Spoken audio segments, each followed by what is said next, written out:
ஓம்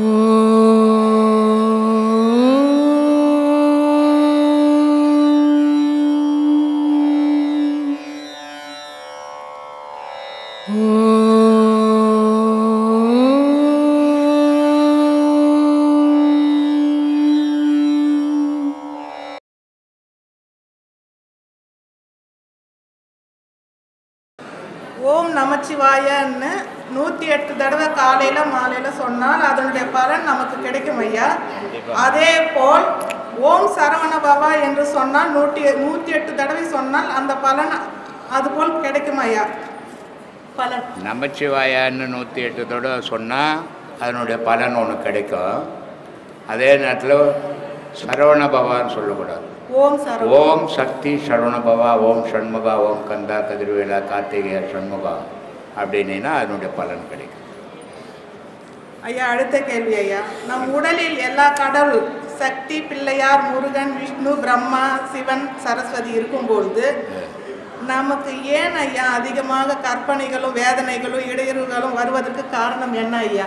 கண்ணு பார்க்குதும்மா, காது கேட்குது, மூக்கு மோருது, எல்லாரும் பேசுனதை நம்ம கவனிக்கிறோம். நம்மளையே பார்க்கல. நம்மளை பார்க்காதால நமக்குள்ள இருக்கிற கடவுளெல்லாம் நம்ம மறந்துட்டு உலகத்தையே பார்க்குறோம். அதனால் கற்பனைகள் தோன்றுறது, ஆசைகள் தோன்றுது. ஐயா, சிவனும் ஞானிகளும் சித்தர்களும் புலித்தோல் மேல் தியானம் பண்ணுகிறார்கள். அதற்கு எதுவும் விளக்கம் இருக்கிறதா? சித்தர்கள் பாடல்களும் ஞானிகள் பாடல்களுக்கும் விளக்கம் இல்லைம்மா. நான் ஒரு 3 மாதத்துக்கு முன்னே கூட நான் சொன்னேன், ஒவ்வொரு மகான்கள் பாடின பாடல்களும் செய்யுள் வடிவிலையும் இலக்கணம் இலக்கியத்திலையும் இருக்குது. இது சாதாரண பாமர மக்களால் படித்து அவங்க என்ன சொல்லிக்கிறாங்கன்னு தெரிஞ்சிக்க முடியாதால இன்றைக்கி இந்த இந்து மதத்தினுடைய சிறப்பு இருக்குது. அது ஒரு அற்புதமான கலை. அவ்வளோ அற்புதங்கள் இந்து மதத்தில் இருக்குது. ஆனால் அது மனுஷனுக்கு தெரியாதால மதம் மாற்றங்கள் ஏற்படுது. அதனால்தான் சொன்னேன், கல்வெட்டில் இருக்கிற 4 மொழிகள் தெலுங்கு, கன்னடம், தமிழ், மலையாளம் 4 மொழிகளும் சேர்ந்தது தான் கல்வெட்டுகள் ஆதியில் பதிச்சுது. ஏன்னா அப்போ 4 ஸ்டேட்டும் ஒன்றா தான் இருந்தது.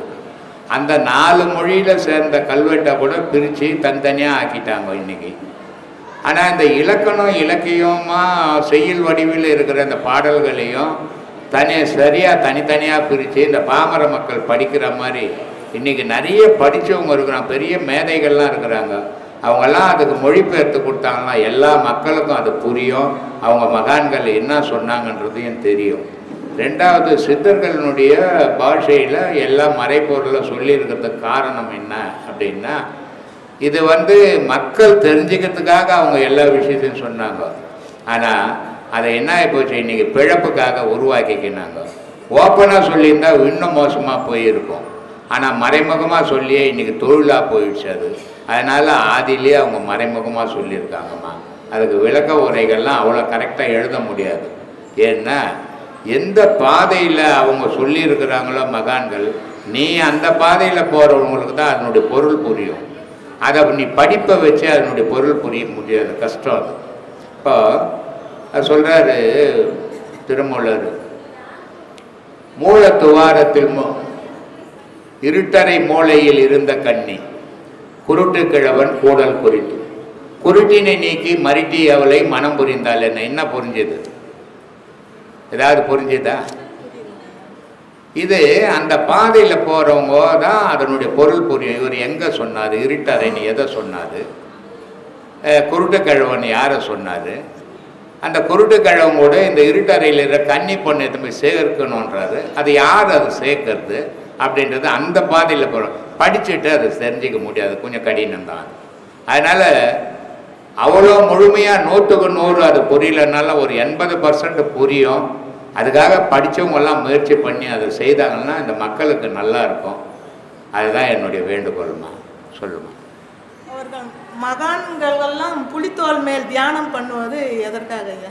ஏமா மகான்கள் சிவன் ஞானிகள் எல்லாரும் புலித்தோல் மேல் உட்கார்ந்து தியானம் பண்றாங்க இல்லைங்கய்யா? புலி மேலையா? புலித்தோல் கீழே போட்டு புலித்தோல் கீழே போட்டு தியானம் பண்றாங்க. அதுல எதுனா புலித்தோல் மட்டும் போட்டு பண்றது இல்ல, தர்ப பாய் போட்டு பண்ணுவாங்க. மான் தோல் போட்டு பண்ணுவாங்க, புலித்தோல் போட்டு பண்ணுவாங்க. இந்த 3 பொருளையும் அந்த தியானத்துக்கு யூஸ் பண்ணுவாங்க. இதுக்கு காரணம் என்னென்னா, புலித்தோல் போட்டு பண்ணும்போது அந்த வைராக்கியம், அந்த கோபம் வரும். அந்த தோல் மேலே உட்காந்து பழகினீன்னா அதனுடைய குணங்கள் உனக்கு வரும். அப்போ நீ அந்த ஞானத்தை அடையணுன்ற வைராக்கியம் வரும். அதுக்காக அந்த மகான்கள் நிறைய பேர் புலித்தோல் யூஸ் பண்ணாங்க. மான் தோல் எதுக்கு யூஸ் பண்ணாங்கன்னா, ஞானத்தை சாந்தமான முறையில் அடையணும், அந்த சாந்தம் வரணுன்றதுக்காக மான் தோலை போட்டு உபயோகப்படுத்தினாங்க. உடல் உஷ்ணம் ஏறிடக்கூடாது, ஞானத்தை அடையணும் அப்படின்றதுக்காக தர்பையில் உட்காந்து பண்ணாங்கம்மா. இந்த 3 அதுக்காக பண்ணாங்க. சொல்லு ஐயா. 5 பஞ்சபூதங்களின் ஸ்தலங்கள் ஞானிகளின் யதார்த்த படைப்புகள் ஐயா. 5 பஞ்சபூதங்கள்ல நம்ம மனுஷனுக்கு தான், ஞானிக்கு கிடையாது. ஞானிக்கு ஒன்றே ஒன்று கடவுள் மட்டும்தான். இந்த 5 பஞ்சபூதத்தை பற்றி ஏன்னா அவங்க உடலை பற்றி யோசிக்கிறதே கிடையாது, உலகத்தை பற்றியும் யோசிக்கிறது கிடையாது. உடலை பற்றியும் உலகத்தை பற்றியும் யார் யோசிக்கிறான்னா அவனுக்கு அந்த பஞ்சபூதங்களினுடைய செயல்பாடுகளும் அதனுடைய நினைவும் வந்துக்கினே இருக்கும். மகான்களுக்கு அது கிடையாது. இப்போ ரமண மகரிஷி அவர் பாதாள லிங்கத்தாண்ட போயிட்டு தியானத்தில் உட்காந்துட்டார். சின்ன வயசில் அவர் உட்காந்து சாப்பாடு கிடையாது, தண்ணி கிடையாது, ஒன்றுமே கிடையாது. அவர் போனதும் யாருக்கும் தெரியல. இந்த பசங்க சின்ன சின்ன பசங்க பார்த்துட்டு அந்த குகையில் கல் தடிக்க ஆரம்பிச்சுக்கிறாங்க. கல் அடிக்கும்போது இது என்ன பசங்க கல் அடிக்குதுன்னு சேஷாத்திரி சாமி தான் போய் பார்த்துக்கிறாரு. பார்த்தாக்கா இவர் ரமணர் அங்கே உட்கார்ந்துக்கிறார். ஆனால் ரமணர் உட்கார்ந்தார தவிர ரமணருக்கு தெரியல அவர் உடம்பெல்லாம் பல்லி, பூரா, தேள் இதெல்லாம் உடம்ப புஷ்ணுக்குது. ஆனால் அவருக்கு தெரியல. நமக்கு ஒரு கொசு வந்து கச்சா ராத்திரியில் நம்ம தூங்க மாட்டோன்றோம். அப்போது ஐம்புலனுடைய ஏக்கம் எது உடல் சம்பந்தப்பட்டது, ஆண்டவனுடைய இது ஏக்கம் ஆன்மா சம்பந்தப்பட்டது. ஆன்மா சம்பந்தப்பட்ட விஷயத்தில் இருக்கிற ஞானிக்கு இந்த ஐம்புலனை பற்றி கவலை கிடையாது, பஞ்சபூதத்தை பற்றியும் கவலை கிடையாது. அதனால்தான் பாம்பாட்டி சொல்லுவார், 3 வரும் கனலிலே மூழ்கி வருவோம் அப்படின்னா. உலகம் ஃபுல்லாக எரிஞ்சிக்கின்னு இருந்தா விட அது உள்ளே பூந்து நான் வருவேன்டா, ஏன்னா அந்த நெருப்பு ஒன்றும் பண்ணாது. கடல் நீர் பெருத்து பொங்கி வந்தால் கூட அந்த கடல் தண்ணிக்குள்ளே நான் மூழ்கி வருவேன், ஏன்னா அந்த கடல் தண்ணி ஒன்றும் பண்ணாது. நம்மளை பண்ணுமா? ஒரு சுனாமி வாரி கொட்டிட்டு போயிடுச்சு. அப்போது 5 பஞ்சபூதங்களோட வாழறது மனிதன், 5 பஞ்சபூதங்கள் நினைவோடு இருக்கிறது மனிதன், 5 பஞ்சபூதங்கள் இயக்கத்திலே தான் நம்ம வாழ்ந்துன்னுக்கிறோம். அதனால் இந்த மனிதனுக்கு தான் 5 பஞ்சபூதம், மகான்களுக்கு 5 பஞ்சபூதம் கிடையாது, ஆண்டவன் மட்டும்தான். தமிழில் ஞாயிறு திங்கள்னு சொல்கிறோம் ஐயா. தெலுங்கில் ஆதி, சோம, மங்கள, புத, குரு, சுக்கிர, சனி. இந்த வாரங்களையே நாம் அறிஞர்கள் ஞானிகள் அறிவுபூர்வமாக வைத்ததுங்களா ஐயா இந்த வாரத்துங்கள? இந்த வாரம் திங்கள், செவ்வாய், புதன், வேழன், வெள்ளி, சனி, ஞாயிறு, இந்த 7 கிரகங்கள் பூமியில் இருக்குது. 9 கிரகங்கள் இருக்குது. இந்த 9 கிரகங்களையும் இன்றைக்கி விஞ்ஞானம் பல நாடுகள் பல கோடிகள் போட்டு ஒரு 2-3 கிரகத்தை தான் ஆராய்ஞ்சாங்க, அதுக்கு மேலே ஆராய முடியல. இப்போ செவ்வாய் கிரகம், செவ்வாய்னா அந்த கிரகம் அதனுடைய தரை அதனுடைய இதெல்லாம் சகப்பாக இருக்கும் அப்படின்னு அப்போவே எழுதிட்டான். இப்போ கிட்டத்தட்ட 20,000 வருஷத்துக்கு முன்னே மகான்கள் அதை போய் பார்த்து எந்தெந்த கிரகத்தினுடைய செயல் மனிதனுக்கு என்ன செய்யுது, அதான் கிரக சாஸ்திரம்னு எழுதணும். அப்போ அந்த வானத்துக்குள்ளே இருந்து இந்த மனுஷ உலக உயிரினங்கள் வாழறதுக்கு என்ன செய்யுது, அது வானசாஸ்திரம்னு எழுதணும். அப்போ கிரக சாஸ்திரம் வானசாஸ்திரம் ஆதியிலேயே எழுதிட்டான். இப்போ எந்தெந்த கோள்களினுடைய செயல் என்ன பண்ணுது, அதனுடைய நன்மை தீமைகள் என்ன மனுஷனுக்குன்றது தான் இந்த 7 நாள்களை வகுத்து நமக்கு கொடுத்தான். ஆனால் இன்றைக்கி விஞ்ஞானம் கூட இன்னும் அதை கண்டுபிடிக்க முடியல, போக முடியல. காரணம் என்னன்னா, இவன் நல்லா ஒரு ராக்கெட் எடுத்துக்கின்னு நிறைய பணம் சொல்ல பண்ணி 10 நாள் ஒரு 6 மாதத்துக்கு சாப்பிடாத மாத்திரைங்கள்லாம் போட்டுக்கின்னு போய் பார்த்துக்கின்னு இருக்கிறான். ஆனால் ஆதியில் இருந்த மகான்கள் என்ன பண்ணான்னா உடலை இங்கே போட்டால் ஆன்மா போச்சு, அங்கே எது என்னென்ன பண்ணுது, என்ன நிறத்தில் இருக்குது, இதனுடைய செயல்பாடுகள்னால் எல்லாத்தையும் குறிப்பு எடுத்துன்னு வந்து இந்த உடலுக்குள்ளே பூந்த பிறகு வான சாஸ்திரம், கிரக சாஸ்திரம் அப்படின்னு எழுதணும். இதெல்லாம் சொன்னான். கண்டவர் விண்டதில்லை, விண்டவர் கண்டதில்லைன்னா. நீ பார்க்குற இடத்துல பேச முடியாது, சொல்ல முடியாது, எழுத முடியாதுடா. ஆனால் சொல்கிற இடத்துலேருந்து, பேசுகிற இடத்துலேருந்து, இப்போ எழுதுகிற இடத்துலேருந்து அதை பார்க்க முடியாதுடான்னா. இவன் கண்டவர் விண்டதில்லை, விண்டவர் கண்டதில்லைன்னு கடவுளை பார்த்து பேச மாட்டான், பேசுகிறவன் கடவுளை பார்க்கலன்னு சொல்லிவிட்டான். ஏன்னா நம்ம ஆளுக்கு எவ்வளோ அவ்வளோ தான் எனக்கு தெரியும், பொருள் புரியாமல் பேசுகிற விஷயங்கள் இது. அதனால் அப்படி எழுதுந்ததாம்மா அந்த 7 நாள். இந்த பக்குவப்படாத மனம், முதிர்ச்சி அடையாத அறிவு உள்ளவர்கள் ராஜயோகத்தால் உயர்வு அடைய முடியுமா? ஒன்றும் பண்ண முடியாது சாமி, ஒன்றும் பண்ண முடியாது. முதல்ல ராஜயோகம்ன்றது என்னது? ராஜயோகம் ராஜயோகம் ராஜயோகம் எல்லா இடத்துலையும் பேசுகிறோம்.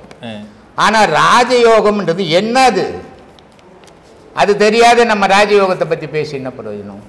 ராஜயோகம்ன்றது உன் நினைப்பு உயிரோட கலந்தால் அது ராஜயோகம்.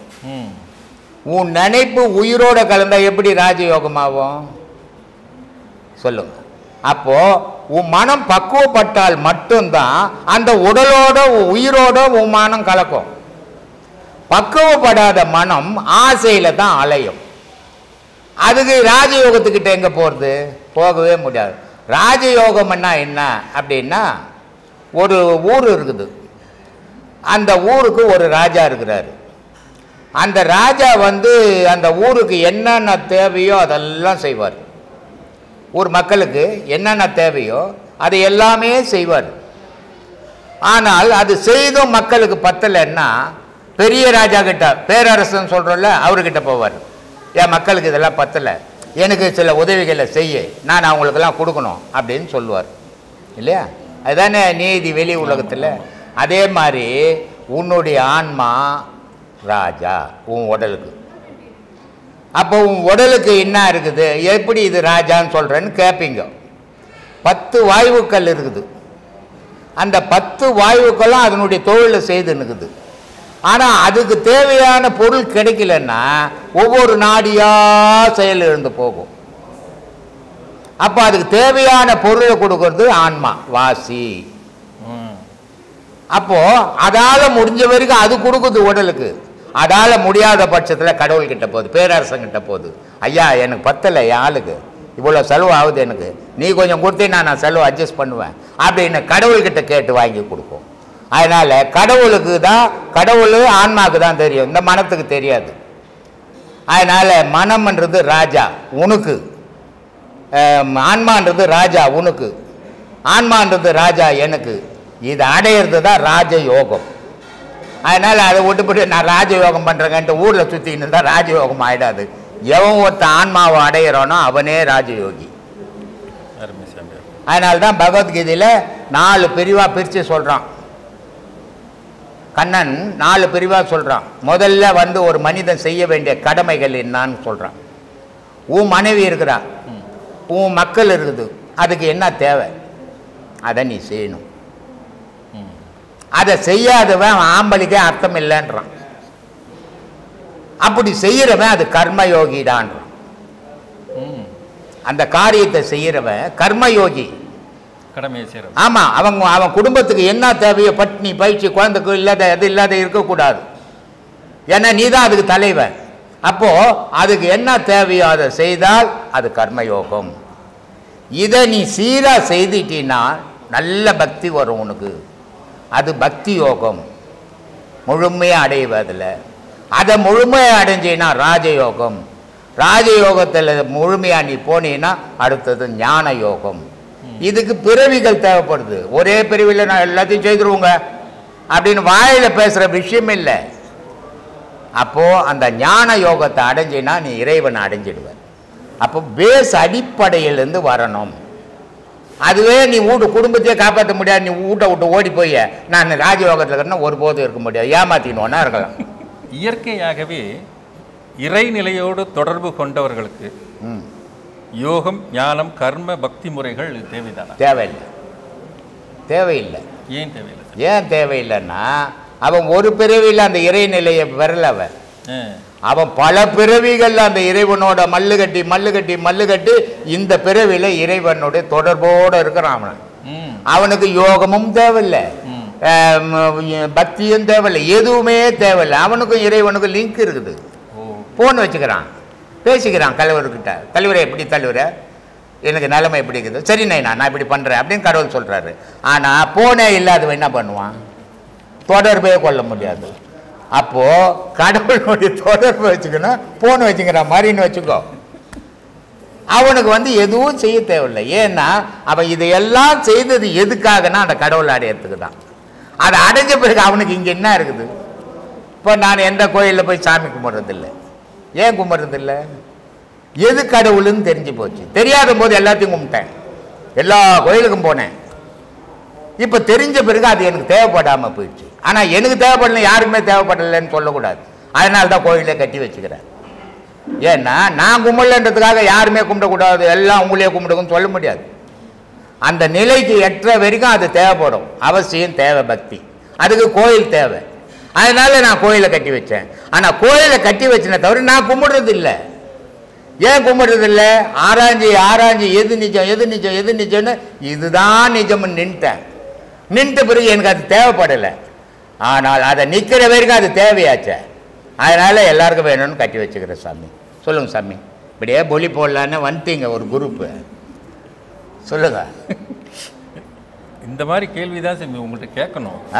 கேளு சாமி, குழம்பிய சிந்தனை உடைய மக்கள் ஒவ்வொரு குருவாக தேடியும் அவர்களை எந்த நிலையில் உள்ளவர்கள் என்று கண்டறிய முடியாத குருக்கள் இருப்பது ஏன்?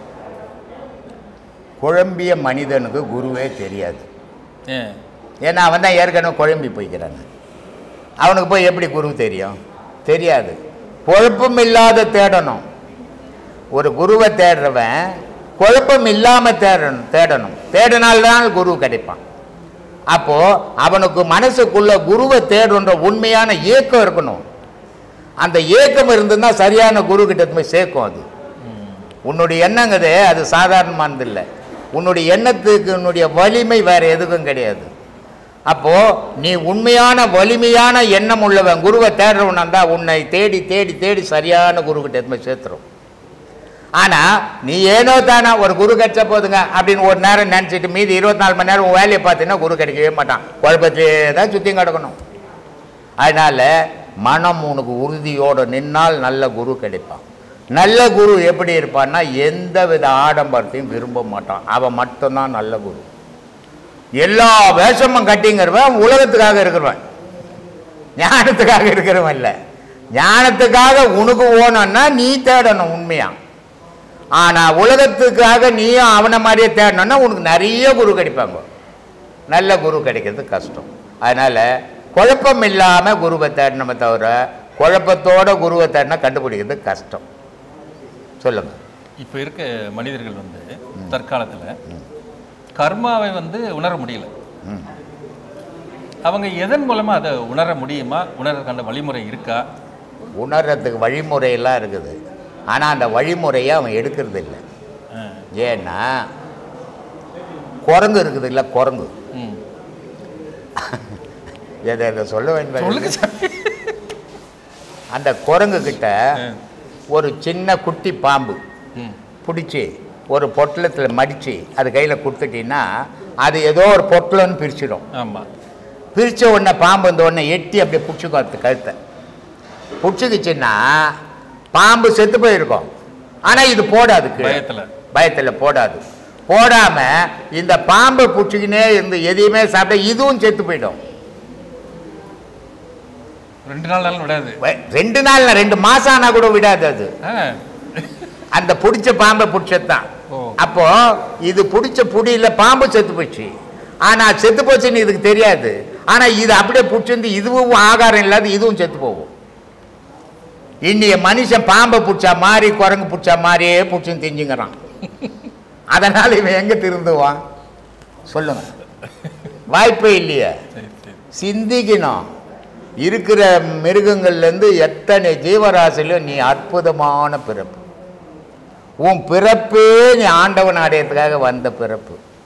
நீ அதையெல்லாம் மறந்துட்டு ஆசை, பாசம், காமம் இந்த 3க்கு மட்டும் அடிமையாக கிடக்குறியே. இந்த உலகத்தையே மயக்கி உனக்காக வேணும்னு நினைக்கிறேன். நீ என்ன சாதிக்க போகிற? ஹிட்லரு, அலெக்சாண்டரு உலகம் ஃபுல்லாக ஜெயித்தான். இந்தியாவிலையும் அந்த சாணிக்கியம் பீரியடில் தான் நடந்தது இல்லையா சண்டை.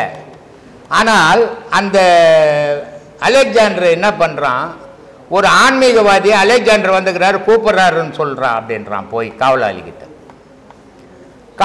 அவனுடைய காவலாளி போய் சொல்கிறான், அலெக்சாண்டர் வந்துக்கிறாரு, இது மாதிரி உன்னை கூப்பிட்றாரு, டேய் அவனை வர சொல்கிறா இங்கன்றான். ஆனால் உலகம் பயந்துன்னுக்குது அவனுக்கு. ஒரு யோகி ஞானி பயப்படல. ஏன்னா அவன் மரணத்தை யோசிக்கிறவன் கிடையாது. அதனால இவன் அலெக்சாண்டர் இருந்தான்னா எனக்கு யாரா இருந்தான்னா ஒன்று தானே, மனுஷன் தானே, அவனை வர சொல்கிறான்றான். என்னடாவ நம்மளை கண்டா உலகமே பயப்படுது. சாதாரண ஒரு காட்டில் உட்காந்துங்கிறவன் என்ன கூப்பிட்றான்னு போய் பார்க்குறான் என்னான்ட்டு. அப்போ சொல்கிறான் அவன், நீ உலகமே உன்னை பயப்படுது, உலகமே நீ ஜெயிச்ச, என்ன எடுத்துன்னு போவ சொல்லுன்னா. ஒன்றே எடுத்து போக முடியாது, நீ போகும்போது அனாதையாக போகணுண்டான்னா.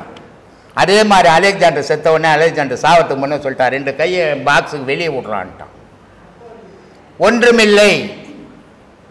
அப்புறம் நீ என்னடா இங்கே நீ மட்டும் சாதிச்சிட போற? இறைவனை எண்ணு, மனசில் அவனை ஏற்று, உன் வாழ்க்கை சந்தோஷமாக இருக்கும். அதை விட்டுட்டு பணம் பணம் பணம் பணம் தேவை வாழ்க்கைக்கு. ஆனால் பணமே வாழ்க்கை ஆகிடக்கூடாது. ஆச்சுன்னா உன் வாழ்க்கையே போயிடும். நீ பெரிய யோகக்காரண்டான்னு சொல்கிறாங்க ஐயா. அப்பா அடிச்சிச்சுடா யோகம்னு சொல்கிறாங்க. அப்போ நாங்களும் யோகம் தானே பண்ணிட்டுக்கிறோம். அப்போ சொன்ன யோகத்துக்கும் இப்போ நாங்கள் பண்ணுற யோகத்துக்கும் என்ன ஐயா? எங்கே வராங்க பாருங்க. ஐயா சொல்லுவார், இங்கே வந்துடாதீங்கப்பா, கோமனம் கூட மிஞ்சாது. யாரே ஐயா சொல்லுவார். வெளியே இருக்கிற யோகம்ன்றது எல்லாத்தையும் அள்ளி அள்ளி பூசிக்கிறது. நீங்கள் சொன்னீங்க இல்லையா, ஆன்மா வெள்ளையாக இருக்குது, எல்லாத்தையும் அள்ளி பூசிக்கிறோம் சாமி, அதான் கலர் மாறி போச்சு. இது திரும்ப அங்கே போகிறதுக்குள்ளே எப்படியாவது வெள்ளையாக மாற்றிக்கணும்னு முயற்சி பண்ணுறோம். கடைசி வரைக்கும் வெள்ளையாகாமல் திரும்ப பிரிவு எடுக்குது. வெள்ளையானால் இரவு கூட போய் சேர்ந்துடும். அப்போது வெளியே இருக்கிற யோகமெல்லாம் பொண்ணு பொருள்னு இந்த உலக விஷயம் சார்ந்த யோகங்கள். ஆனால் உள்ள யோகக்காரன் அப்படி யோகம் பண்ணுறோம், அந்த யோகத்தோட பலனை அனுபவிச்சு நாமளும் யோகி ஆகணும். நான் என்ன பண்ணணும்னா, சேர்த்ததெல்லாம் செலவு பண்ணணும், அள்ளி பூசந்தெல்லாம் விட்டு ஒழிக்கணும். இங்கே விட்டாதான் யோகி, விட்டாதான் யோகமானவன். விடலை, இங்கே வந்தோம் இப்படி தான் இருக்கிறேன்னா அவனுக்கு பேர் என்னது? யோகியும் கிடையாது, நல்ல யோக காரணமும் கிடையாது, அவங்க பண்ணுறது யோகமும் கிடையாது. இங்கே விடணும், அங்கே அள்ளி பூசிக்கணும். சரிங்களா? உலக வாழ்க்கைங்க இதுக்கும் அப்படியே எதிர்மறையான விஷயங்கள். ஒரு இடத்துல பிடிக்கணும், ஒரு இடத்துல எல்லாத்தையும் விட்டுணும். சரிங்களா? விடணும்னா என்ன பண்ணணும்? மனசு சீர்படுத்தணும். தேவையானப்போ நீ பிடிச்சிருக்கணும்.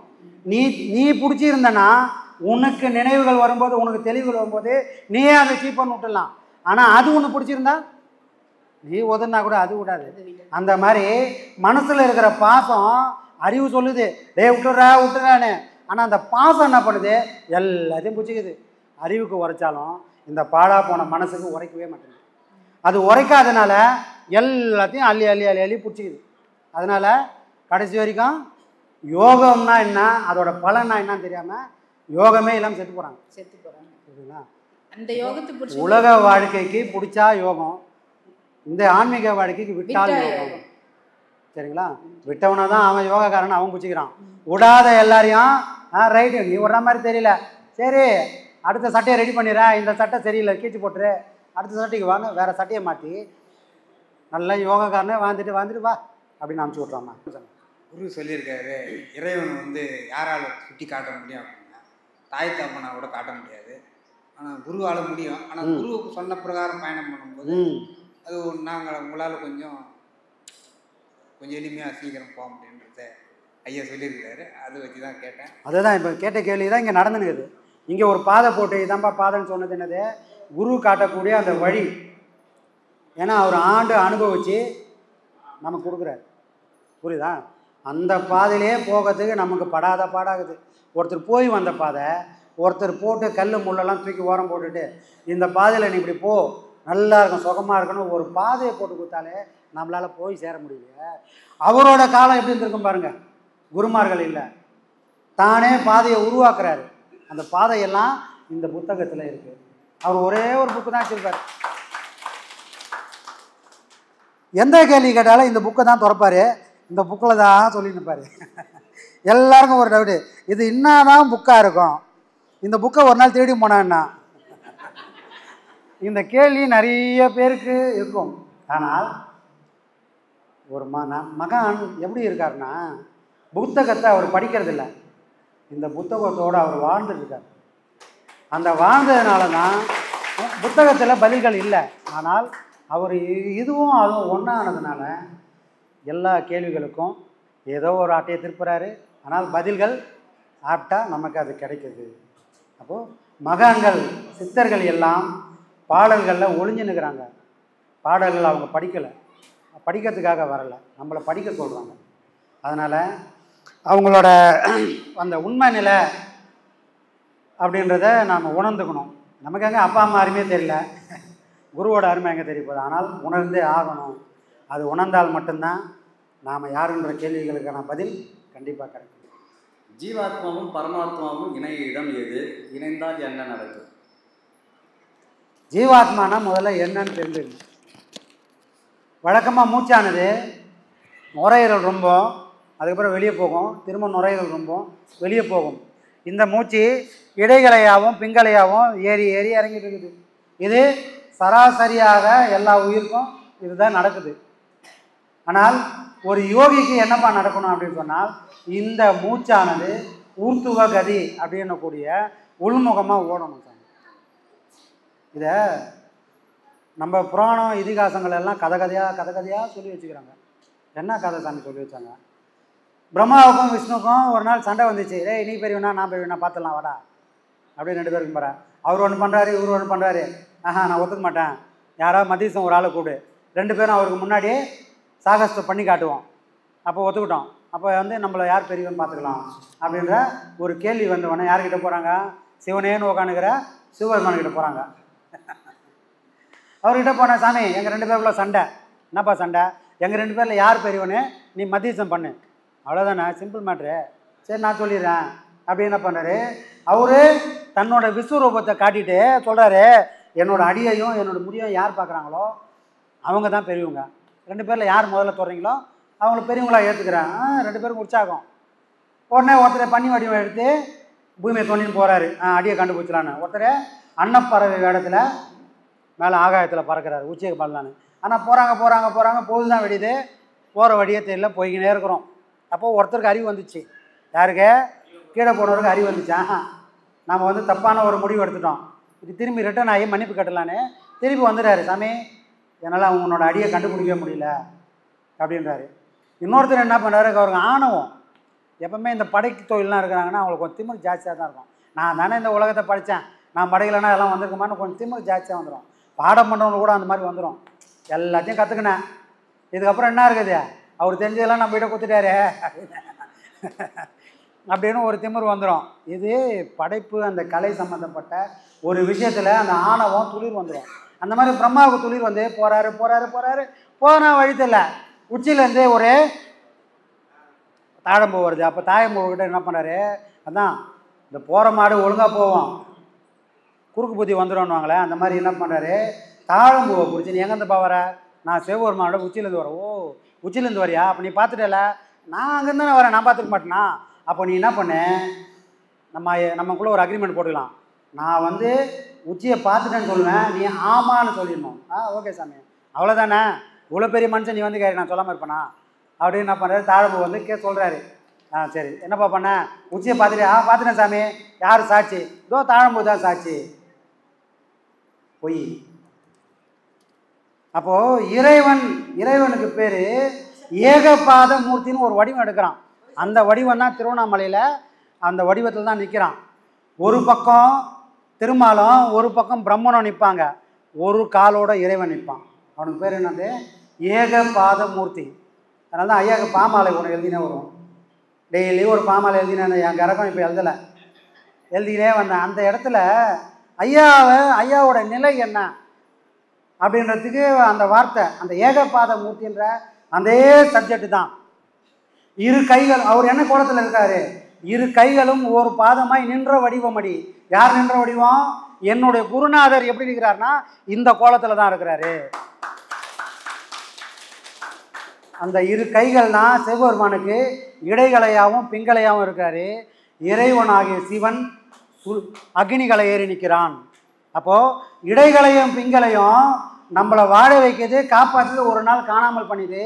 நீ சிவபெருமான்ற அக்னிகலையை பிடிச்சிட்டனா அது நம்மளை உச்சிக்கு கொண்டு போங்க. அதுக்கு முன்னாடி நீ யார் என்ற உணர்வு வரணும்னா அந்த அக்னி கலையை பிடிக்கணும். அது எங்கே போய் முடியும்?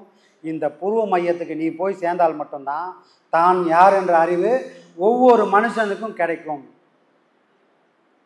அங்கே அறிவு கண்ணு திறந்தால் மட்டும்தான் அதுக்கு மேலே இருக்கிற பொன்னம்பலத்தை, இதே என்ன அம்பலம்? சிற்றம்பலம், அது பொன்னம்பலம். ஆனால் நானும் அவனும் சேரக்கூடிய ஒரு இடம் எதுனா இந்த சிற்றம்பலம் தான். அவன் நான் இந்த இடம் போனால் ஐயா சொல்லுவார், டே நீ ஒரு படி முன்னே எடுத்து வை, அவன் ஒரு படி கீழே இறங்கி வைப்பான், கீழே வருவான், உன்னை தேடி அவன் வருவான். நீ ஒரு படி எடுத்து வைப்பானாரு, நான் ஒரு படி ஏறுவேன். நம்ம என்ன பண்ண உலகத்தில், ஓ அந்த கோயிலுக்கு 10 படி ஏறி மலை ஏறி ஏறினா அவனை நம்மளை தேடி வருவான் நம்ம வீட்டு வாசப்படி அப்படின்னு நினச்சிருக்கிறோம். அது இல்லை விஷயம். இங்கே ஓடிட்டு இருக்கிற மூச்சை இங்கே ஏறி கொண்டு போய் ஒரு படி மேலே ஏறி நின்னால் அங்கே இருக்கக்கூடிய இறைவன் அவன் ஒரு படி கூட ஏறி இறங்கி நம்மளும் அவனை ஒன்று சேரக்கூடிய இடம் இந்த சுழுமுனை. அப்போது இங்கே 2 பேரும் ஒன்று கலக்கிறோம். ஆனால் ஒன்று கலக்கிறோம் தவிர அவன் இருக்கக்கூடிய இடத்துக்கு நாம் இன்னும் போகலை. அங்கே போனோம்னா இங்கே போக தெரிஞ்சவத்துக்கு வழிகாட்டக்கூடிய குரு வேணும். இங்கே இருக்கக்கூடிய உயிரை அங்கே இருக்கக்கூடிய ஆன்மாவோட போய் சேர்க்கக்கூடிய வல்லமை நமக்கு வேணும். ஏன்னா அங்கே தான் இறைவன் இருக்கிறான், அது பொன்னம்பலம். அப்போது இறைவன் இருக்கக்கூடிய இடம் இது, நீ நானும் உறவாடி இருக்கக்கூடிய இடம் இது. முதல்ல நான் இருக்கக்கூடிய இடத்துக்கு போகணும். இங்கே போன உயிரானது இறைவனோட கலக்கும். சரிங்களா? இதையெல்லாம் சொல்லி காட்டக்கூடிய ஒரு குரு வேணும். குரு கலையை மட்டும் கொடுத்தா போதாது, அவரோட ஆசீர்வாதம் வேணும். ஏன்னா நல்ல உணவு வாங்குறான், கெட்ட உணவு வாங்குறான், பாடம்.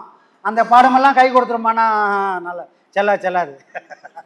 அந்த மாதிரி நல்ல மனத்தோட நல்ல குரு அப்படின்னு தெரிஞ்சு பிடிச்சி நின்னால் அந்த குருவோட ஆசீர்வாதம் இருந்தால்தான் நீ கற்ற கலை உன்னை குரு பாதமான இறைவனை கொண்டு போய் சேர்க்கும்.